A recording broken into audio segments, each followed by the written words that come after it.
waaye démb lañ jot nouvelle bi comme tout le monde que après son audition au niveau de la commission d'instruction moom dafa mujj am mandat de dépôt. Mais il faut préciser que ni Sophie Gladima moom bosam dafa wute ak ñeneen ñi. Au moment où ñeneen ñi ngi wax ay surfacturation au moment où ñeneen ñi ngi naan da nga dépenser xaalis mënuñu ko justifier Sophie Gladima son problème du question de justification mais question de violation d'une disposition boo xamante ni dafa obliger les ministres et consorts les membres du gouvernement bu ñuy def benn dépense dañu war a bu ñu joxee benn marché dañu xaar ba ñu exécuter marché bi ñuy soog a fay moom son problème mooy kenn nee ko da nga lekk xaalis kenn neewu ne ko mënoo ko justifier waaw kay dafa fay avant c'est son seul tort loolu waaw kay loolu dañ ko koy tere moom acte boobu la posé ndax ñëpp xam na ni ba si ki mu jox xaalis bi reconnaître na ni man recevoir naa xaalis bi te pare naa pour delloo ko ñu laaj par rapport ak li nga xam moom lañ njëkkoon def comme avance waa ji indi leen ay facture indi leen yëpp indi huissier mu constaté que ni matériel bi yëpp jënd ko le son problème mooy gisul woon espace boo xamante ni site bi nga xam foofu la waroon def kii boobu entité boobu noonu mu waroon def pour les orpailleurs site bi la gisul moo tax mënul commencer léegi ministère daal di dem fay que sans pour autant mu exécuter son seul tool c'est ça man léegi nag par rapport à ça non c'est pas léger ndax bu fekkente ni dañ ni la code des marchés dañ ni la carrément yow booy def benn marché yow da nga ma war a livrer lii man ma daal di def xam nga ñun mën na nekk di jëndante kon fonction wu code des marchés lañ ko daanee wala ci en fonction de xaalis fonds force non du en fait xam nga dañ ko joxoon 1 milliard pour fonds bi moom si 1 milliard yi mu ni dafay créer benn unité pour les orpailleurs fële ne benn centre pour les orpailleurs léegi bi mu ko waxee loolu ko bi mu jëlee fournisseur bi ko waroon defaral affaire boobu entrepreneur bi ko waroon defaral loolu kooku daal koy laaj une somme laaj ko un peu plus de 100 millions muy je crois c'est 116 ou bien 113 millions mu laaj ko somme boobu pour avance pour jënd matériel bi ñu jox ko waa ji jënd na matériel yi indi na ko teg na ko y a pas de souci mais après waa ji da doon xaar pour gis site bi muy defaree léegi joxaguñ ko site moom mu dem fay ko c'est-à-dire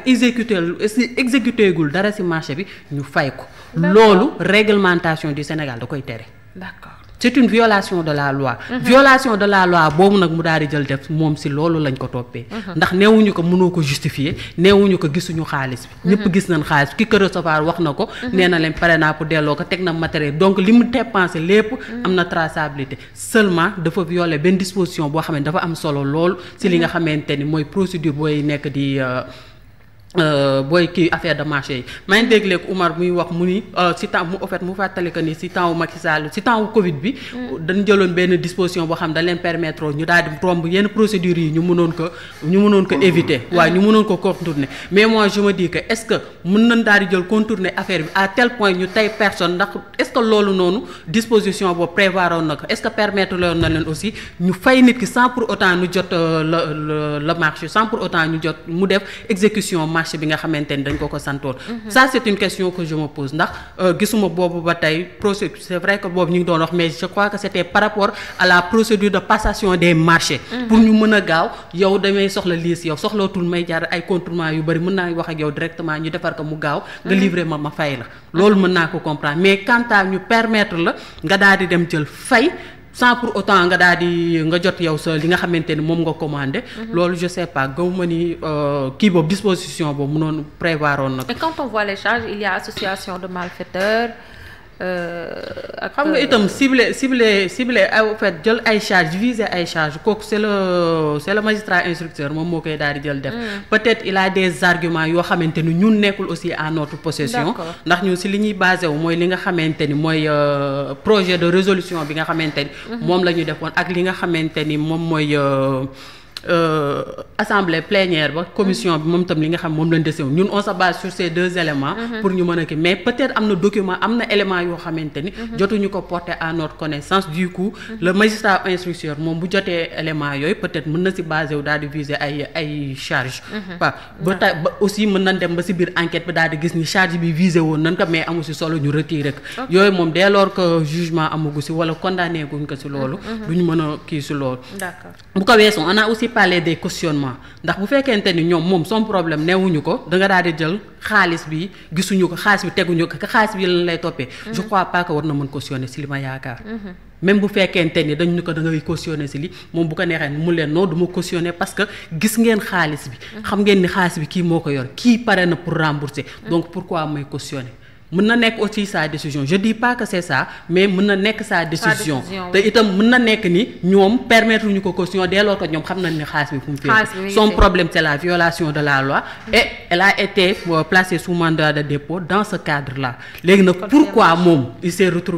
retrouvée en prison au moment où les autres sont rentrés chez eux même bu fekkente ne ay liberté liberté conditionnelle la ñu nekkee pourquoi loolu def naa nag moom ak magistrat yi ñoo ko mën a wax ña nekkoon ci biir salle bi ñu koy enquête ndax même son avocat ne peut pas se prononcer sur la question il a juste dit que ni moom son avocat waaw son avocat moom li mu expliqué moom nee na kii elle est sereine que ni moom nee na leen carrément elle n'a rien à se reprocher li mu waroon def na ko après mu yem même son avocat Michel Bass maître Michel Bass moom mooy son avocat nekkoon na nag nit koo xam ne dem nit ñu bëree ko doon wër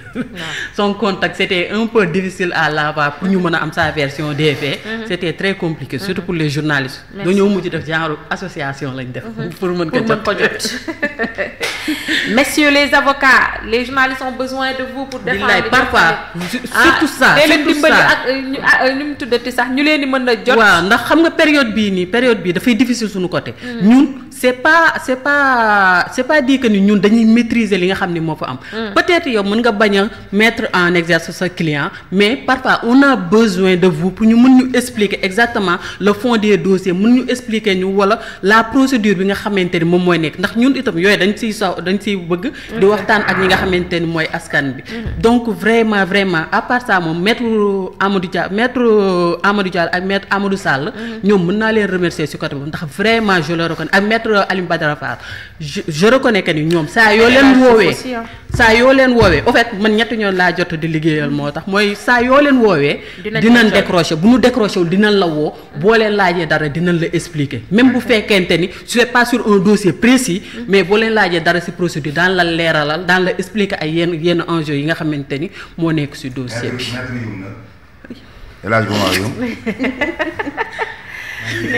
nee na moom daal injoignable. Au fait il répond pas. Maître Youm. dafa naqadee jot. Il faut aussi comprendre aussi la position des avocats par rapport ak dossiers yi. parfois dossier bu pare wala lu jeex. non des fois sax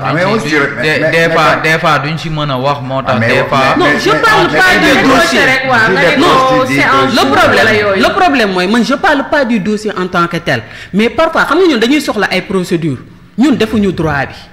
ñun ñëpp jànguñu droit bi ñun dañ dem jàng lan ngay joxee information te pour nga mën a xam nan ngay joxee information wala information bi ngay joxe nga xam lan la nga xamante ni lii la war a jaar nee la war a def lii la war a am. tey le cas de Sophie Gladima peut-être bu ñu amoon kenn koo xamante ni nangoon nañu expliquer dinañu ñu loi bi lii la prévoir dans telle situation loi bi lii la prévoir dans telle situation. ñun on a juste besoin de ça bu ñu toogee di waxtaan peut-être daañu mën a am les arguments qui peuvent justifier le fait que tey Sophie Gladima daal di dem prison au moment où d'autres kii est-ce que ñoom ñaar war nañ leen comparer est-ce que les dossiers sont les mêmes mais question yooyu ñoom ñoo ñu ci mën a daal di jël.